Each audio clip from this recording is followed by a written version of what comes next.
Lecture du livre des Actes des Apôtres.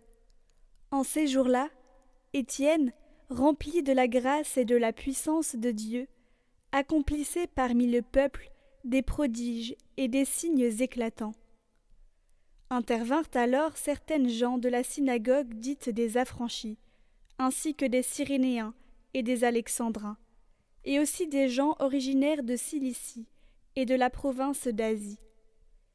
Ils se mirent à discuter avec Étienne, mais sans pouvoir résister à la sagesse et à l'esprit qui le faisait parler.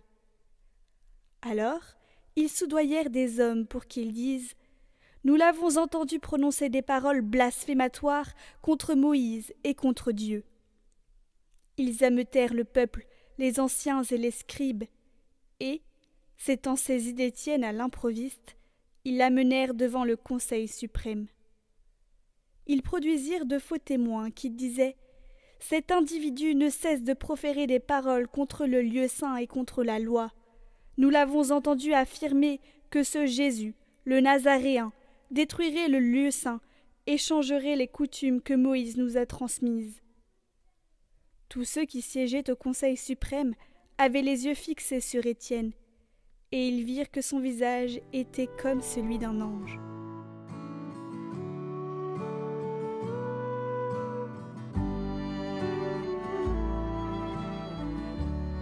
Heureux ceux qui marchent suivant la loi du Seigneur. Lorsque des grands accusent ton serviteur, je médite sur tes ordres. Je trouve mon plaisir en tes exigences. Ce sont elles qui me conseillent. J'énumère mes voies, tu me réponds. Apprends-moi tes commandements. Montre-moi la voie de tes préceptes, que je médite sur tes merveilles. Détourne-moi de la voie du mensonge, fais-moi la grâce de ta loi.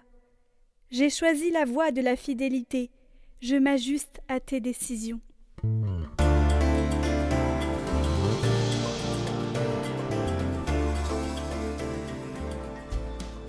Évangile de Jésus-Christ selon saint Jean. Jésus avait rassasié 5000 hommes, et ses disciples l'avaient vu marcher sur la mer. Le lendemain, la foule restée sur l'autre rive se rendit compte qu'il n'y avait eu là qu'une seule barque, et que Jésus n'y était pas monté avec ses disciples, qui étaient partis sans lui. Cependant, d'autres barques, venant de Tibériade, étaient arrivées près de l'endroit où l'on avait mangé le pain, après que le Seigneur eut rendu grâce. Quand la foule vit que Jésus n'était pas là, ni ses disciples, les gens montèrent dans les barques et se dirigèrent vers Capharnaüm, à la recherche de Jésus. L'ayant trouvé sur l'autre rive, ils lui dirent « Rabbi, quand es-tu arrivé ici ?» Jésus leur répondit « Amen, amen, je vous le dis, vous me cherchez, non pas parce que vous avez vu des signes, mais parce que vous avez mangé de ces pains et que vous avez été rassasiés. Travaillez non pas pour la nourriture qui se perd, mais pour la nourriture qui demeure, jusqu'à la vie éternelle, celle que vous donnera le Fils de l'homme. Lui, que Dieu, le Père, a marqué de son sceau. » Ils lui dirent alors, « Que devons-nous faire pour travailler aux œuvres de Dieu ?» Jésus leur répondit, « L'œuvre de Dieu, c'est que vous croyez en celui qui l'a envoyé. » Nous croyons en Jésus Sauveur, élevé jusqu'au firmament, roi des rois.